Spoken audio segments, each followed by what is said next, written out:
My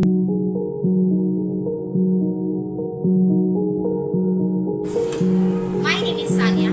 I am telling story. Once there were four friends and we hated to study. One night before their exam, they partied a lot and held they decide to lie their professor of not giving the exam. The next day, four students and went to the professor and we started lying to the professor that early night they had gone for a wedding.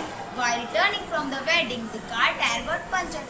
We did not have an extra tire, so they could not replace the black tire. They had to push all the way back home. The four friends kept on lying to the professor. They told the professor that we were very tired, so we could not study, and had they requested the professor, they boldly went to the exam today, so can we do the exam tomorrow?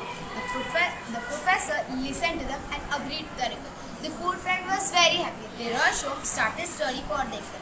The next day, four friends came to give their exam. The professor asked them to sit in separate classrooms and give them their question paper. The question paper had only two questions. One, what is your name?